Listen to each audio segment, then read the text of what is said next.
51 మందికి ముఖ్యమంత్రి సహాయ నిధి చెక్కులు పంపిణీ చేసిన ఎమ్మెల్యే బోడే ప్రసాద్. పెనమలూరు నియోజకవర్గం తాడిగడప మున్సిపాలిటీ పోరంకి తెలుగుదేశం పార్టీ కార్యాలయంలో వివిధ గ్రామాలకు చెందిన సుమారు 51 మందికి 51 లక్షల ముఖ్యమంత్రి సహాయ నిధి చెక్కులను వారి అనారోగ్య సమస్యలు తెలుసుకుని ఎమ్మెల్యే బోడే ప్రసాద్ అందజేశారు. ఈ సందర్భంగా ఎమ్మెల్యే మాట్లాడుతూ కూటమి ప్రభుత్వం వచ్చిన 2 సంవత్సరాలలోనే వివిధ అనారోగ్య సమస్యలతో బాధపడే వారికి 20 కోట్లు సీఎంఆర్ఎఫ్ చెక్కులను అందజేసి రాష్ట్రంలో మన నియోజకవర్గాన్ని మొదటి స్థానంలో నిలిపామన్నారు. గతంలో వైసీపీ ప్రభుత్వంలో నియోజకవర్గంలో ఏ ఒక్కరికి ముఖ్యమంత్రి సహాయ నిధి ఆర్థిక సహాయం చేయలే, కానీ ఇక్కడ ఉన్న వైసీపీ నాయకుడు మేము సీఎంఆర్ఎఫ్ చెక్కులు ఇవ్వటానికి మా పార్టీ నాయకులు డబ్బులు తీసుకుంటున్నామని, ఎమ్మెల్యే కాళ్లు పట్టించుకుంటున్నాడని, అసత్య ప్రచారాలు చేస్తున్నాడని మండిపడ్డారు. ఆరోగ్యశ్రీని ఎత్తేశారని వైసీపీ మూర్ఖులు అసత్య ప్రచారం చేస్తున్నారు. నేనే చాలా మందికి ఆరోగ్యశ్రీలో ₹1 ఖర్చు లేకుండా వైద్యం చేయించాను. అసత్య ప్రచారాలు నమ్మకుండా నియోజకవర్గంలో ఎవ్వరికైనా ఏ సమస్య వచ్చినా నన్ను సంప్రదించాలని సూచించారు. ఈరోజు ఉయ్యూరు, కంకిపాడు మండలాలకు సంబంధించి ముఖ్యమంత్రి సహాయ నిధి చెక్కులు పంపిణీ కార్యక్రమం చేయడం జరుగుతూ ఉంది. గత వారంలో సుమారుగా 60 చెక్కులు ఇచ్చాం. ఇప్పుడు 100 చెక్కులు రావడం జరిగింది. ముందు కంకిపాడు, ఉయ్యూరు మండలాలకు సంబంధించి చెక్కులు డిస్ట్రిబ్యూట్ చేయడం జరుగుతూ ఉంది. ఎన్టీఆర్ వైద్య సేవలో లేని జబ్బులకి సుస్థి చేస్తే పేద కుటుంబాల నుంచి వైద్యం చేయించుకున్న వారికి ఎంతో కొంత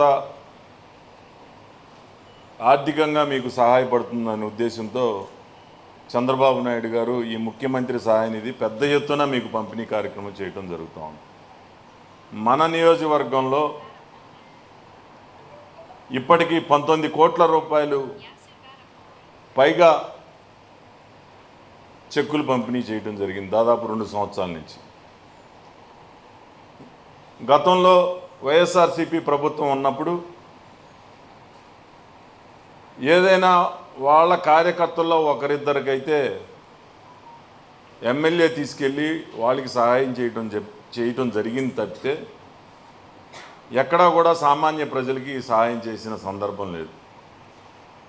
ఇప్పుడు మేము 2,000 మందికి పైగా ఆర్థిక సహాయం చేశాం.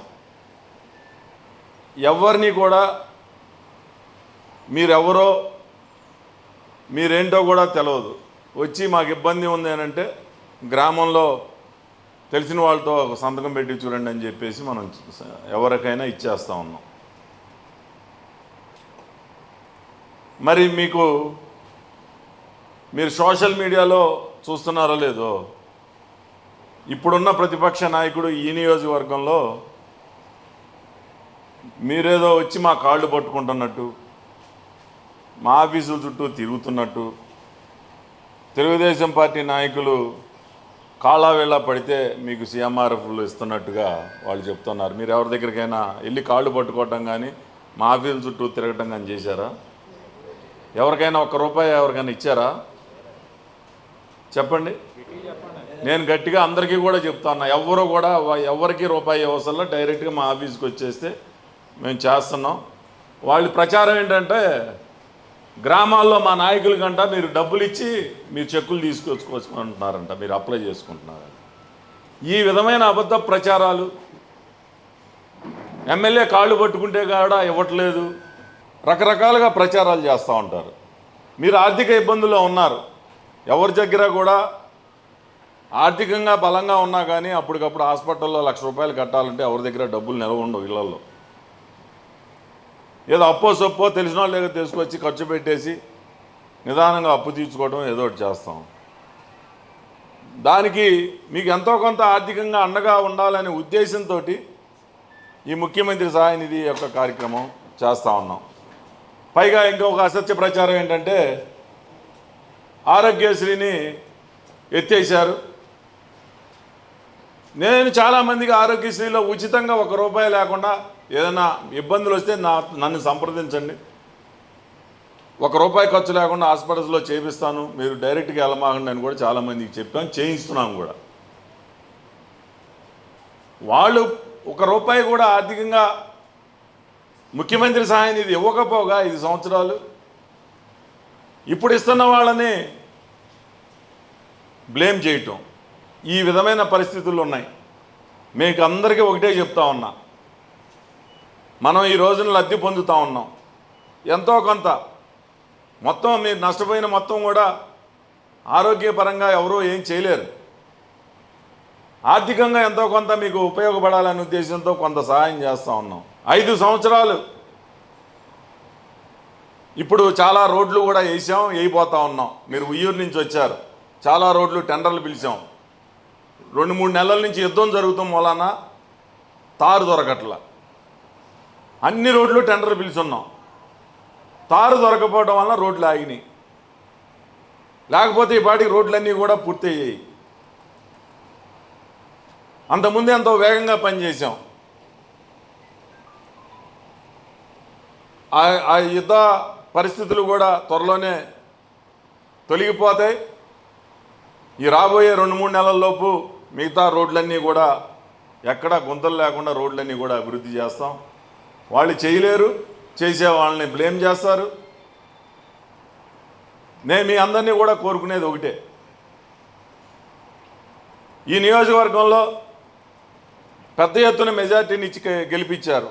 ప్రతి క్షణం కూడా నియోజకవర్గంలో ఎక్కడ ఏం అభివృద్ధి చేయాలి, ఎవరైనా ఇబ్బందులు పడుతుంటే మనకు చేతనైనంత వరకు కుటుంబంలో ఉన్న సమస్యలన్నీ మేము తీర్చలేము.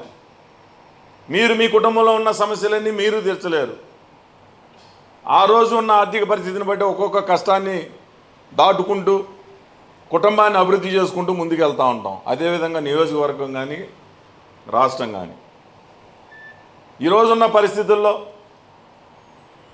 అభివృద్ధి చేసుకుంటున్నాం, సంక్షేమం చేస్తూ ఉన్నాం, ముందుకెళ్తూ ఉన్నాం. అవతల వాళ్ళు వేసే రాళ్ళ దెబ్బలకు తట్టుకుంటూ ఉన్నాం. ఇవన్నీ కూడా మనసులో పెట్టుకొని మీరందరూ కూడా భవిష్యత్తులో